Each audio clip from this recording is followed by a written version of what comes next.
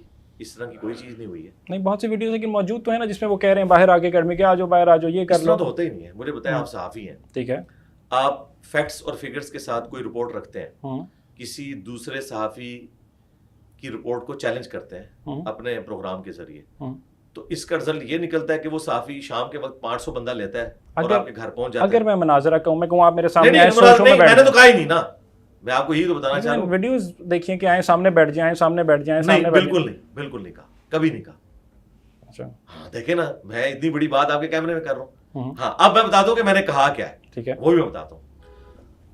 جب یہ ہمارے قرآن و سنت کے دلائل کے مقابلے پر فیل ہو گئے نا، تو انہوں نے کہا کہ آخری حل یہ ہے کہ انجینئر کو ہمارے سامنے بٹھاؤ، کہ انہوں نے کہا علماء نے، ٹھیک ہے، میں نے نہیں کہا کہ میرے سامنے آ کے بیٹھو، میں نے تو اسٹامپ پیپر لکھ کے دیا ہوا ہے۔ اسٹامپ پیپر کی یہ کاپی اتنی بڑی بار لگی ہوئی ہے کہ میں مناظروں میں بلیو ہی نہیں رکھتا، اس کا رزلٹ کوئی نہیں نکلتا، کیونکہ پہلے کیا انہوں نے آپس میں مناظرے کر کے کوئی رزلٹ نکالا ہوا ہے؟ نیور۔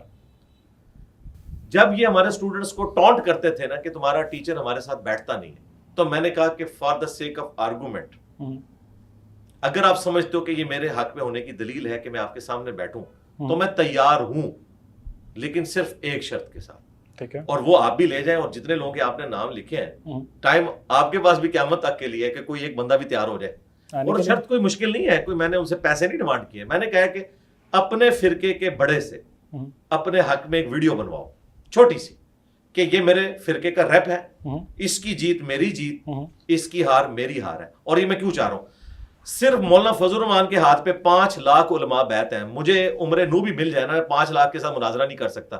ایک کے ساتھ کروں گا نا، دوسرا کہے گا اس کی تو فیلڈ ہی نہیں تھی۔ مثلاً اب کئی لوگ ہیں جنہوں نے مفتی طارق مسعود صاحب کو جیل آنے سے منع کیا تھا کہ مناظرہ آپ کی فیلڈ نہیں ہے، آپ خاری کاٹیں گے وہاں جا کے، ٹھیک ہے، اور ہم تک تو اس طرح کی ساری رپورٹیں پہنچ جاتی ہیں، اور میں بھی سمجھتا ہوں کہ ان کی یہ فیلڈ نہیں ہے، وہ ایک شریف النفس آدمی ہے، جو وہ کام کر رہے ہیں ان کو وہی کام کرنا چاہیے، یہ ان کی فیلڈ ہی نہیں ہے۔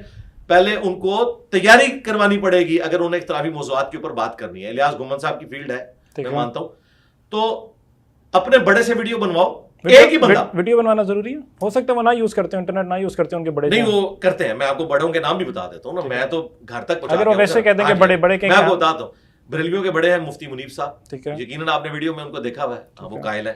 دیوبندیوں کے بڑے ہیں، نوٹ کر لینا کیونکہ آپ اتنے نام لکھے ہیں، میرے بھی لکھ دیں، میرے پاس ویڈیو پڑی ہے، میں جا کے یہیں سے پلے کر لوں گا۔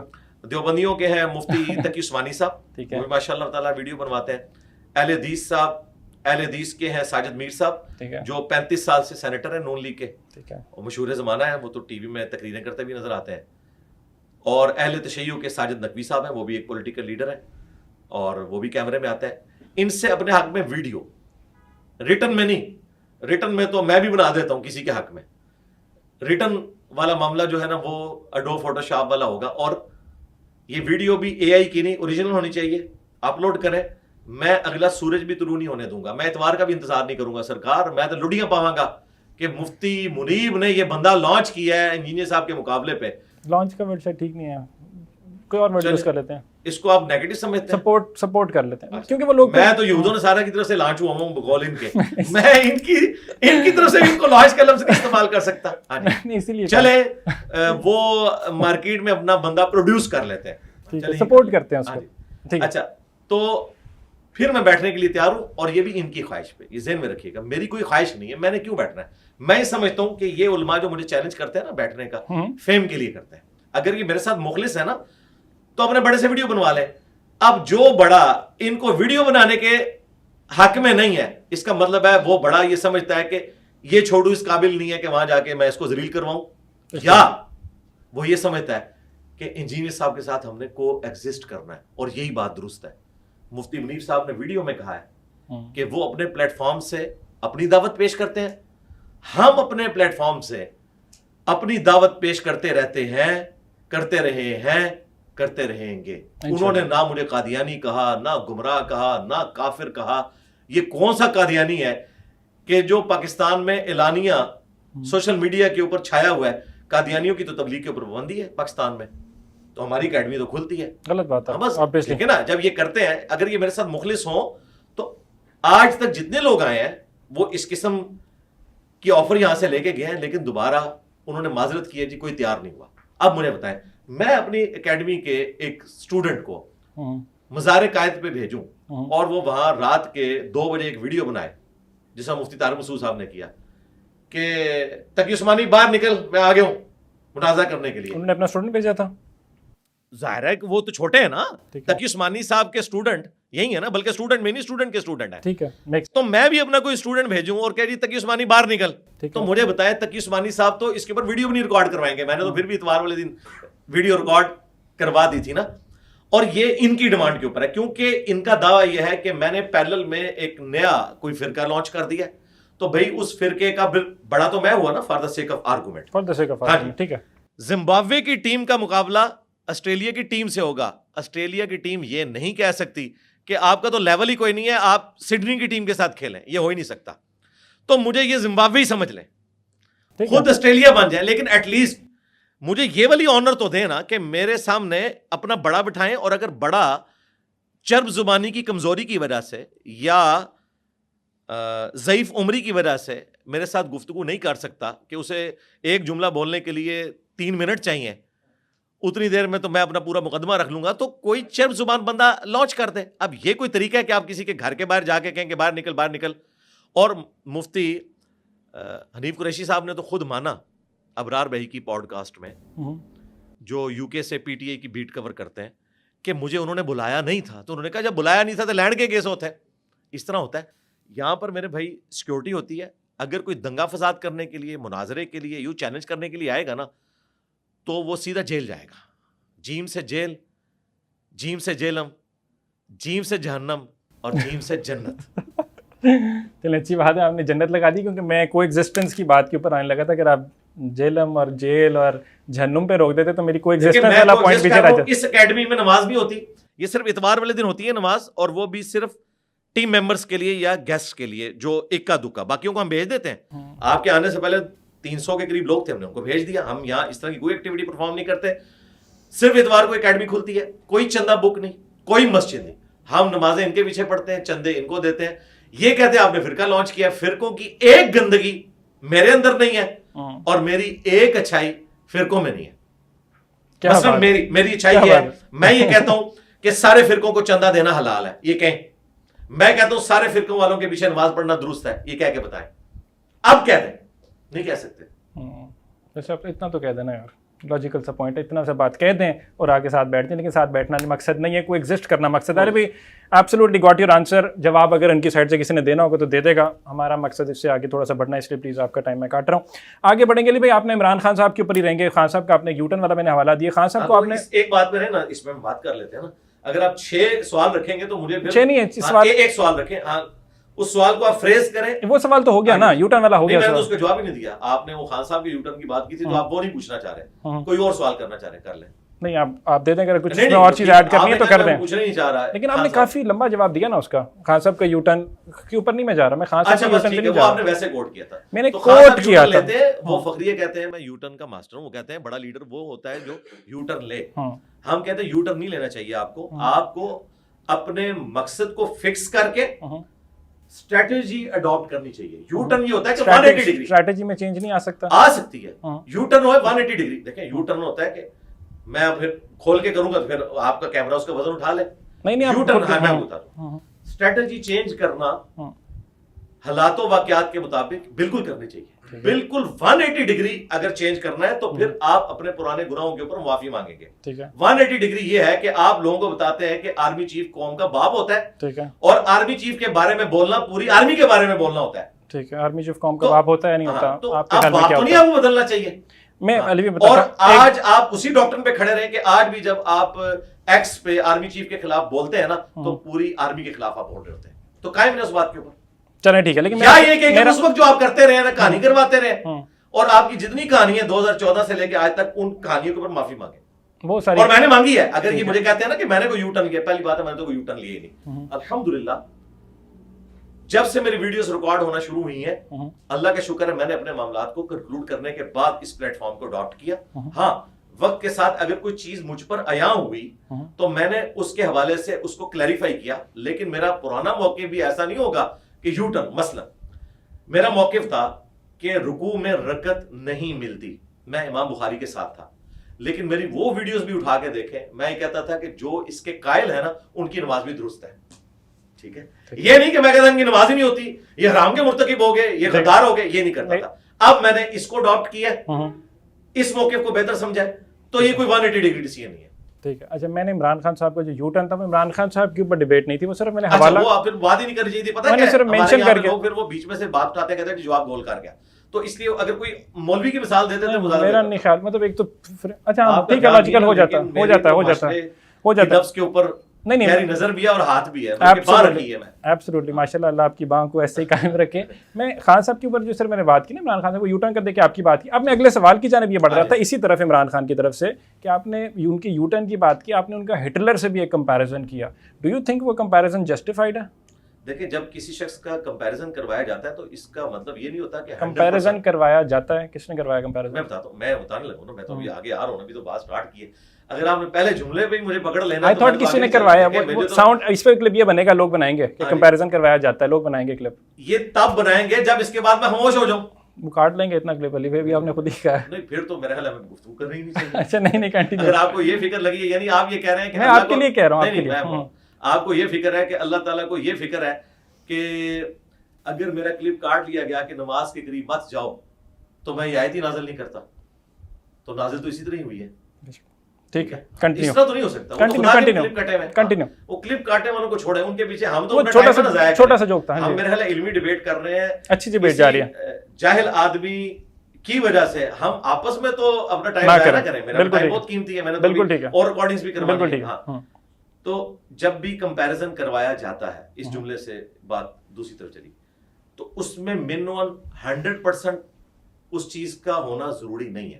ٹھیک ہے. ہاں مثال دی جاتی ہے. مثلا میں اپنے استاد کے بارے میں یہ کہا کرتا ہوں کہ مولانا اسحاق صاحب اس دور کے امام حسین تھے علیہ السلام. اس کا قطعاً یہ مقصد نہیں ہے کہ میں مولانا اسحاق کو سید مانتا ہوں, وہ تو سید ہے ہی نہیں تھے, یا میں ان کو اہل البیت میں سے شمار کرتا ہوں, یا میں ان کی قربانیوں کو منون اسی طریقے سے سمجھتا ہوں جو حسین ابن علی نے دی. نہیں, ایک فیکٹر میں کہ حسین ابن علی نے دلیری دکھائی گیون سرکمسٹانسز میں, 3 براعظموں میں پھیلی ہوئی بنو امیہ کی حکومت کے خلاف وہ کھڑے ہوئے. انہوں نے یہ نہیں دیکھا کہ میرے ساتھ کتنے لوگ ہیں. ٹھیک ہے. اس اعتبار سے مولانا اسحاق صاحب 1 مین آرمی تھے کہ وہ سارے فرقوں کے خلاف کھڑے ہوئے. انہوں نے نہیں دیکھا کہ میرا اپنا فرقہ مجھے اہل حدیث بھی سپورٹ نہیں کرے گا, اور جب میں شیعہ کے پاس بیٹھوں گا تو میرے اوپر ٹیگ لگ جائے گا شیعہ ہونے کا. انہوں نے پرواہ نہیں کی. 1 مین آرمی تھے, تو میں نے ان کو حسین کے ساتھ کمپیئر کیا, اور یہ تو سینسٹیو مسئلہ ہے نا ریلیجن کا. اب آ جائے اسی طریقے سے جب میں نے خان صاحب کی بات کی تھی تو اسی جملے میں ٹی سی ایم کی پوڈ کاسٹ میں نے ایکٹنگ کر کے بھی بتائی تھی کہ ہٹلر نے یوں میں نے ہاتھ اٹھا کے کہا تھا کہ وہ حلف لیتا تھا.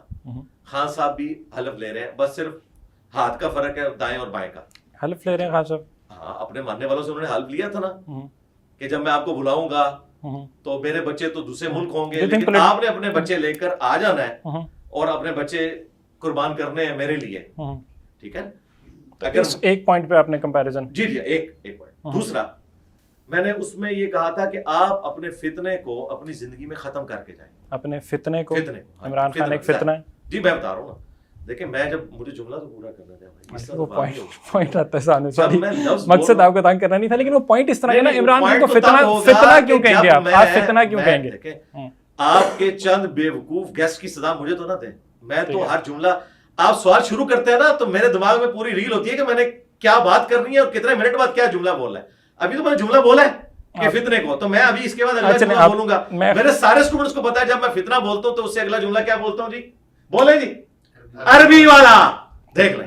جواب مل گیا آپ کو. ٹھیک ہے. تو آپ نے مجھے اگلے جملے میں نہیں جانے دیا, اور یہ آخری وارننگ ہے. موسیٰ علیہ السلام نے بھی پتہ ہے نا, میں حضرت خضر علیہ السلام نے کہا تھا بھی فارغ, تو میں نے اس کے بعد پھر کیمرہ بند کروا دینا. تو یہ تو اچھی بات ہے, نیچرل چیز ہے. نہیں لیکن اچھی بات, الوی کیمرہ بند والی بات ٹھیک نہیں ہوگی. اگر آپ سیکھنا چاہتے ہیں نا تو صبر سے سنیں.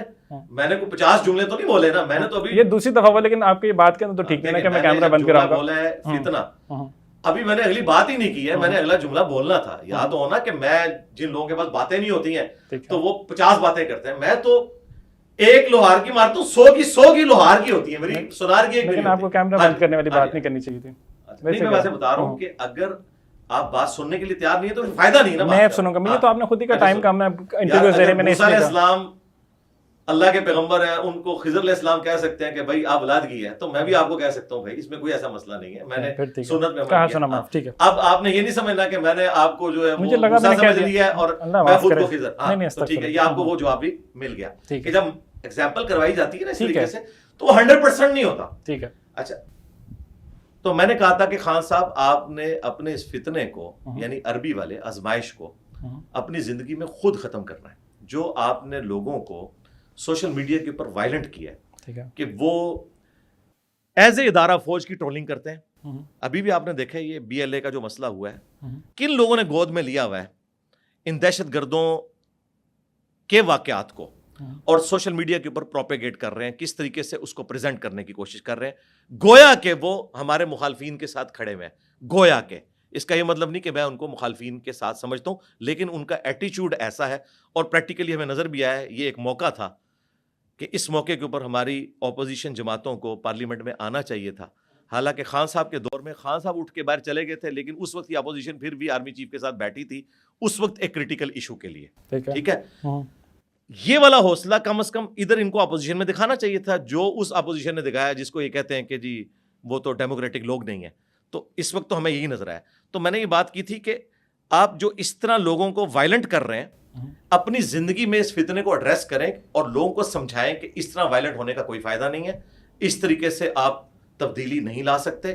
تبدیلی لانے کے لیے آپ کو ڈیموکریٹک اسٹرگل کرنی ہوگی, اس کے لیے آپ کو دھمکیاں نہیں لگانی ہوں گی, اس کے لیے آپ کو اس طرح کے دھرنے نہیں کرنے ہوں گے کہ آپ نے ملک کو بلاک کر دینا ہے. اور یہ وہ ساری باتیں ہیں جو خان صاحب سے ہم نے سیکھی ہیں. جب TLP والوں نے یہاں دھرنا دیا, خان صاحب نے جو پرائم منسٹر کی حیثیت سے قوم سے خطاب کیا تھا, انہوں نے کہا تھا اس طرح ملک چلتے ہیں کہ آپ آرمی چیف کو دھمکیاں لگائیں, آپ چیف جسٹس کو دھمکیاں لگائیں, آپ وزیر اعظم کو. ہاں, تو یہ ساری چیزیں ہم نے ان سے سیکھی تھی. تو وہ آئینہ ہم نے ان کو دکھایا تھا کہ بھائی اس طرح کریں. اس کا قطعاً یہ مقصد نہیں ہے کہ ہم ان کو کوئی اس اعتبار سے کافر, مرتد یا وہ چیز سمجھتے ہیں. ظاہر ہے جب ایک ریلیجیس پلیٹ فارم سے بات ہو رہی ہے تو پورے کانٹیکسٹ میں ہو رہی ہے. اوور آل آپ کی ساری باتیں ٹھیک ہیں, جسٹیفائڈ ہیں. یہ عمران خان کے اوپر ڈبیٹ آئی. So do you think now presently اس ویڈیو کے اندر ایز آف ٹوڈے کمپیریزن جو تھا وہ جسٹیفائڈ نہیں تھا, نہیں ہونا چاہیے تھا, آپ کو نہیں کہنا چاہیے تھا ہٹلر اور عمران خان والا؟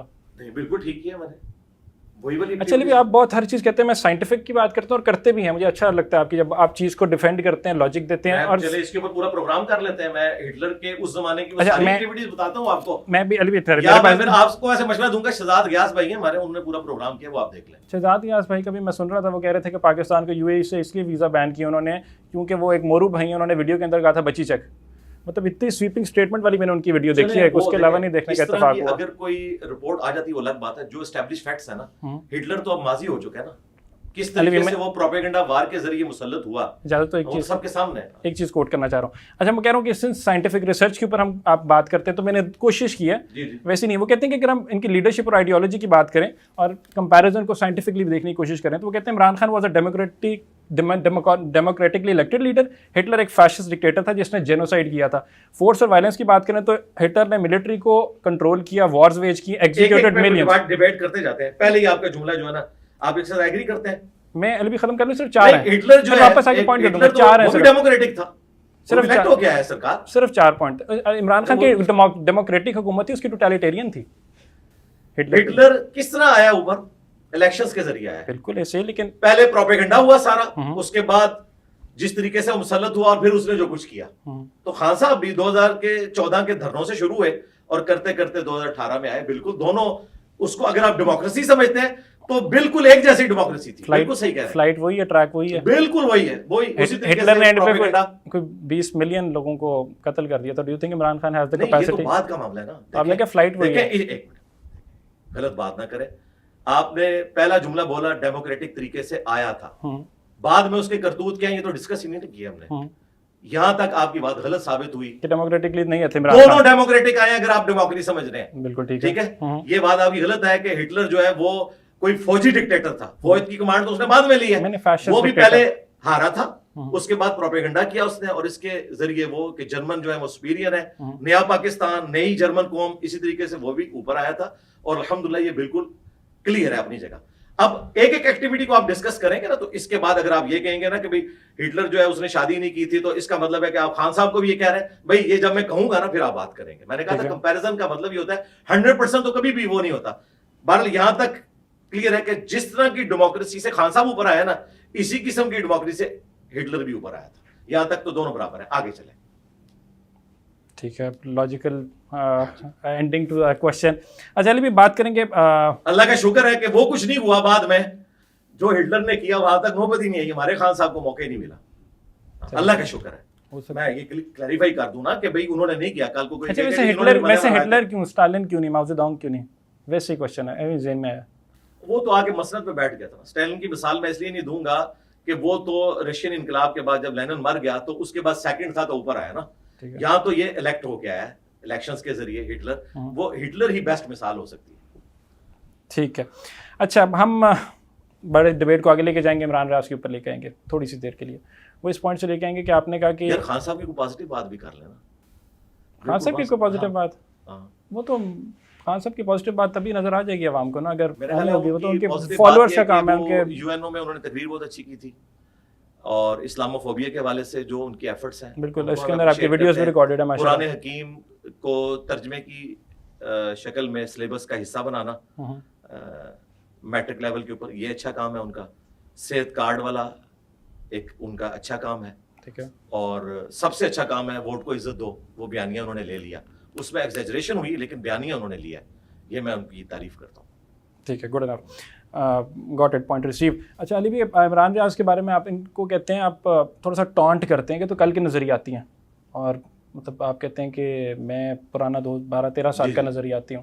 سو مطلب کہ کسی کے نظریاتی ہونے میں ٹائم میٹر کرتا ہے یا آؤٹ پٹ میٹر کرتی ہے. اور میں ایک چیز یہاں پہ معذرت کے ساتھ ایک سوال ہے کہ آپ کے, وہ کہتے ہیں جو ناقد ہے وہ کہتے ہیں کہ آپ کے 12 سالہ نظریاتی ہونے کے ٹائم کے اندر اتنے سیکریفائسز نہیں ہیں پولیٹیکلی طور پر جن کے ان کے 3-4 سالوں کے اندر. ایگزامپل اگر عمران ریاض کا وہ کوٹ کرتے ہیں تو وہ کہتے ہیں کہ عمران ریاض نے درجنوں مطلب وہ مقدمات جھیلے, اور اس کے بعد وہ کہتے ہیں کہ بیک وقت ان کے خلاف جھنگ, اٹک, ٹوبا ٹیک سنگھ, سرگودا, میاں والی, گجرانوالا, لاہور, بھکر, کوٹ ادو, چکوال جیسے شہروں میں غداری کے سنگین مقدمات. میں نے اس کی مذمت کی تھی الحمدللہ. اس کے اندر ایک اور چیز بھی ہوتی ہے, تب ہو جب پاکستان کا آئین کہتا ہے کہ ایک کیس کے اوپر ایک مقدمہ ہو سکتا ہے, اور ان کے اوپر 20 چل رہی تھی. اس کے بعد 4 جولائی 2022 کو اسلام آباد ایئرپورٹ پہ ان کو اٹھا لیا گیا, جبکہ اسلام آباد ہائی کورٹ کی ان کی ضمانت تھی ان کے پاس. اس کے بعد مذمت کی تھی, 140 دن تک ان کو اٹھائی رکھا, جبری گمشدگی ان کی مذمت کی تھی. لیکن عمران ریاض صاحب کو پتہ ہی نہیں ہے کہ میں نے مذمت کی ہوئی ہے کہ نہیں, 12 اینکر کے ساتھ کی ہوئی تھی.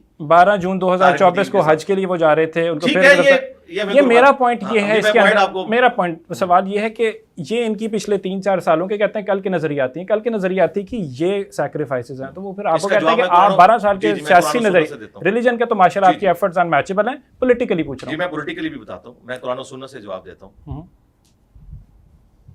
اللہ تعالیٰ نے سورۃ الحدید میں فرمایا کہ جو فتح مکہ سے پہلے مسلمان ہوئے اور جو بعد میں, وہ برابر نہیں ہو سکتے.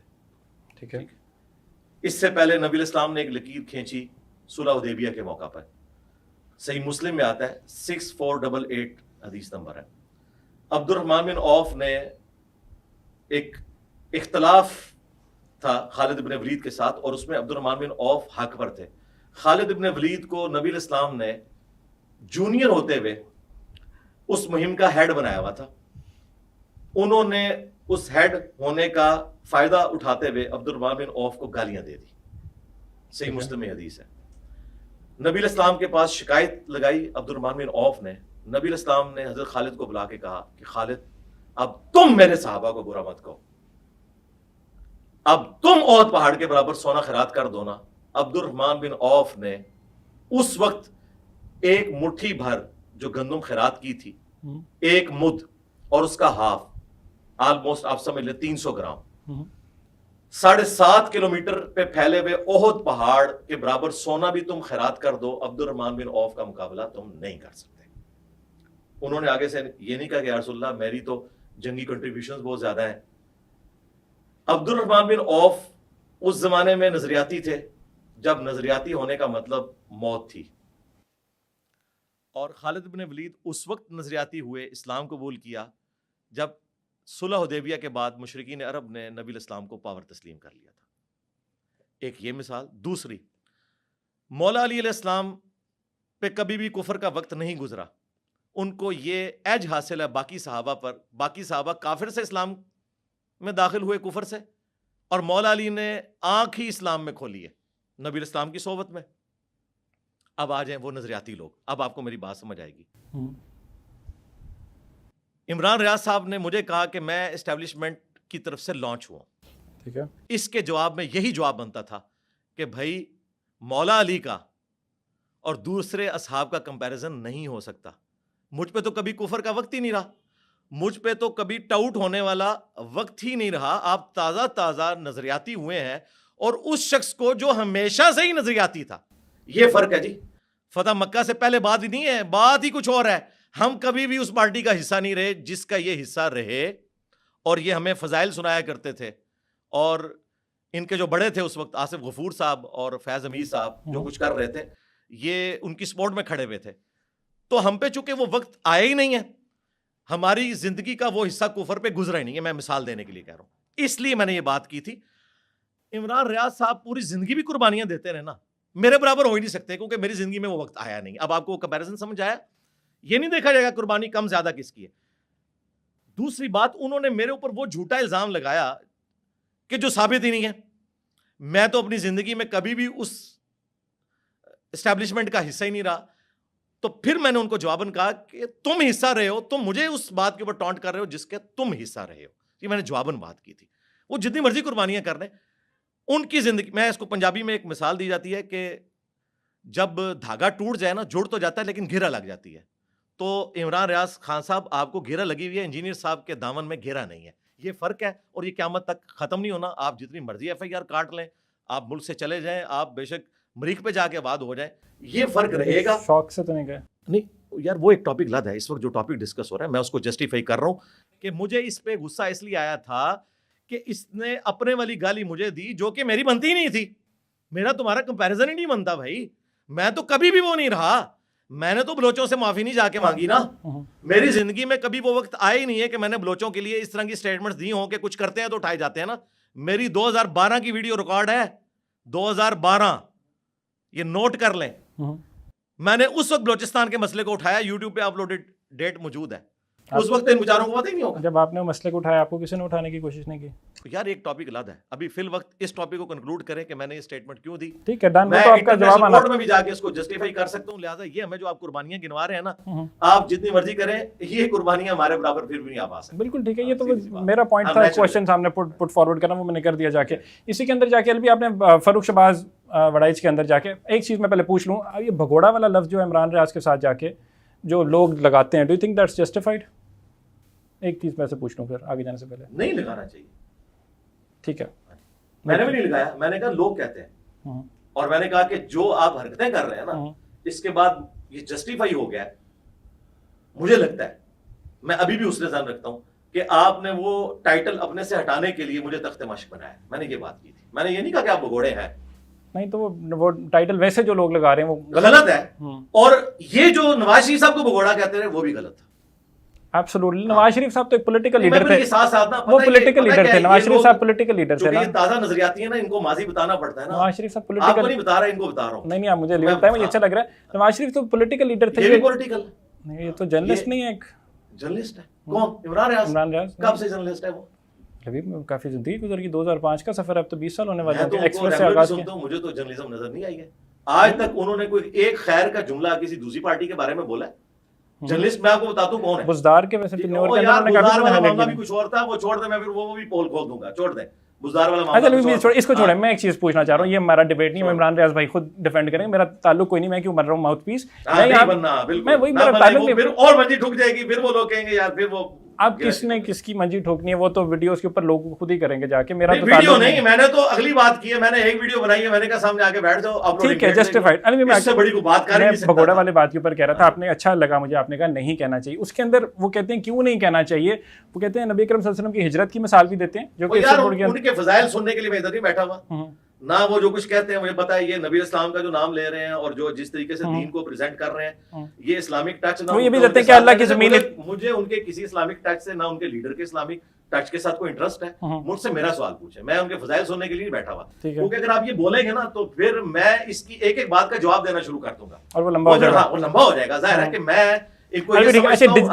سمجھتا ہوں یہ بھی اور ان کے بڑے بھی اسلام کو اپنے مقصد کے لیے استعمال کرتے ہیں. اللہ تعالیٰ ان کو ہدایت دے. ٹھیک ہے, بس میں یہی ڈیجیٹل دہشت گردی کے اوپر کوشچن کر لوں, اس کے اوپر کر لیں. نہیں آپ کوشچن جو مرضی کریں, لیکن جب آپ اگلا آگے عمران خان پیچھے رہ گیا تو میں رسائل بھی سناؤں گا. عمران خان پیچھے رہ گیا, عمران ریاض بیان کی نا, تو میں نے آپ کو بتایا کہ یہ بندہ مجھے کہہ ہی نہیں سکتا, کیونکہ اس کی زندگی, یہ اچھا سوال ہے, یہ اچھا سوال ہے. اس کی زندگی کا اکثر حصہ اس کفر سے عبارت ہے. یہ کفر وہ اسلام کفر والا نہیں جس میں اسٹیبلشمنٹ کا یہ اعلی کار رہا ہے, تو یہ تازہ نظریاتی ہے. میری زندگی میں علماء ہی نہیں ہے, کوئی شک لہذا میرا اس کا کوئی کمپیریزن ہی نہیں بنتا. اللہ کا شکر, اچھی بات ہے. اچھا ڈیجیٹل دہشت گردی کسی بھی جماعت کو آپ کریں نا, آپ نے جتنے فضائل اس کے لکھے ہیں اس کو میرے ساتھ بٹھا کیوں نہیں دیتے آن لائن؟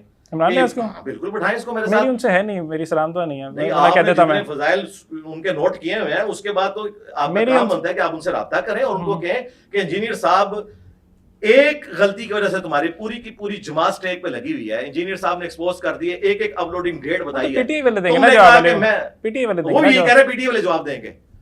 اس نے بھی پاؤں نیچے دے دیا پی ٹی آئی کو, اس نے بھی یہ کہا اس کا پی ٹی آئی والے جواب دیں گے, میں نے نہیں جواب دینا. ہاں تو صحیح نا, کون اس نے کہا یہ بارن گلوچ پہ نہیں بولا, میں نے اس کو ویڈیوز دکھا دی. نہیں آپ کی یہ ویڈیوز تو موجود ہیں, آپ کی ویڈیوز تو موجود ہیں. میں بھی ایک سوال کر لیتا ہوں کہ اگر کوئی شخص ان ویڈیوز کے ہوتے ہوئے, اس زمانے کی ویڈیوز ہوتے ہوئے جرنلزم کر رہا ہے, تو ہم اس سے کہیں گے نا کہ تم جھوٹ بول رہے ہو, یہ جرنلزم نہیں ہے. یا تمہیں اگر اب پتا چلا تو معافی مانگو مجھ سے, معافی تو بنتی ہے نا. معافی مانگنی ہے, ظاہر ہے جب جھوٹ بولا ہے, جب ایک صحافی کی رپورٹ غلط نکلتی کسی کے بارے میں تو اسے معافی مانگنی چاہیے نا. ٹھیک ہے, آپ کو پتا ہے نا کہ میری ویڈیوز اپلوڈ ہے بارن گلوچ کے حوالے سے. بالکل, جب وہ یہاں بیٹھی ہوئی تھی, جب یہ اپنی وائف کو لے کے گیا تھا, اور میں یہاں پوڈ کاسٹ میں اس وقت کے کاکڑ صاحب جو بلوچستان کے تھے اور فائز عیسیٰ صاحب جو بلوچستان, میں ان کا نام مینشن کر کے کہہ رہا تھا کہ آپ کی اولین ذمہ داری ہے. تو اس نے بارن گلوچ سے تو معافی مانگی ہے, مجھ سے معافی کب یہ مانگے گا؟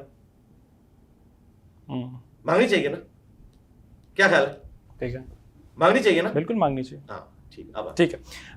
ڈیجیٹل دہشت گردی کے اوپر آتے ہیں. بھائی ڈیجیٹل دہشت گردی کسی بھی سیاسی جماعت کو دہشت گرد ٹھہرانا, ڈو یو تھنک جسٹیفائڈ ہے؟ اگر اس کی ایکٹیویٹی دہشت گردی والی ہیں تو دہشت گردی کو ہائی لائٹ کرنا چاہیے. باقی اگر اس کو آپ نے بین کرنا ہے پولیٹیکل جماعت کو, تو اس کے لیے ایک طریقہ کار موجود ہے. میں نے ان کے اس فیکٹر کی بات کی تھی کہ ٹی ٹی پی تو آرمڈ کنفلکٹ کر رہی ہے, کتنے فوجی مار لے گی, لیکن اگر آپ لوگوں کو یہ مجبور کریں گے کہ فوج میں بھرتی نہ ہو. میں نے اس میں مثالیں بھی دی تھی کہ میرے اپنے بیٹے کا کلاس فیلو کیڈٹ کالج چھوڑ کے آ گیا. ہماری لائیو سٹریم ایک بندہ آیا کہ جی فوج جو ہے وہ دخل دیتی ہے پالیٹکس کے اندر, تو میں نے فوج میں بھرتی نہیں ہونا. تو میں نے کہا تھا آپ فوج کو ایز اے ادارہ اتنا رگڑا نہ لگائیں. اس کو میں ڈیجیٹل دہشت گردی مانتا ہوں, اور بقول ان کے 5th جنریشن وار, اس کا نام رکھ لیں, نام کوئی بھی رکھیں, کہ آپ فوج کو ایز اے ادارہ جب ملائن کریں گے تو میں اس کو ٹی ٹی پی سے بڑی دہشت گردی سمجھتا ہوں. آپ سمجھتے ہیں, بٹ ڈونٹ یو تھنک یہ تھوڑی جنیرک سٹیٹمنٹ ہے؟ میرا نہیں خیال کہ الفتنۃ اکبر من القتل, سیاسی جماعت فتنہ جو ہے وہ قتل سے نہیں. وہ سیاسی جماعت لادا, وہ ڈسکس کریں گے. پھر اگر اس پہ آئیں گے تو مجھے بتائیں ٹی ایل پی سیاسی جماعت نہیں تھی؟ ٹھیک ہے, ان کو ڈیجیٹل دہشت. چودھری صاحب کیوں آگے کہہ رہے تھے کہ انڈیا سے ان کے اکاؤنٹ چل رہے ہیں؟ جیو کا 9 کا خبر نامہ میں پہلی خبر یہ تھی, رکھی ہوئی ہے بھائی, ویڈیوز ہانٹ کریں گے ان کو. انہوں نے کہا کہ اتنے ہزار اکاؤنٹ وہاں سے چلتے ہیں, ٹی ایل پی کو فنڈنگ ہوتی ہے. بالکل نہیں ہوتی, میرے مخالف ہیں وہ. مجھ پہ 5 دفعہ جو قاتلانہ حملے ہوئے میرے تک پہنچے, 2 نہیں پہنچے, 7 کے 7 لوگ ٹی ایل پی موٹیویٹڈ تھے. اس کے باوجود میں کہتا ہوں کہ ٹی ایل پی پاکستان کے ساتھ مخلص جماعت ہے. ان کا جو وہ ایک ہارڈ لائنر ہونا ہے وہ اپنی جگہ ہے, وہ بالکل کوئی انڈین ایجنٹ نہیں ہے. اس وقت ان لوگوں کو خیال نہیں آیا کہ ان کو انڈین ایجنٹ کہہ رہے ہیں, اور یہ کہتے تھے کہ دہشت گردی ہو رہی ہے, فوج کے خلاف بات ہو رہی ہے. ہاں فوج کے خلاف بات ہو رہی تھی.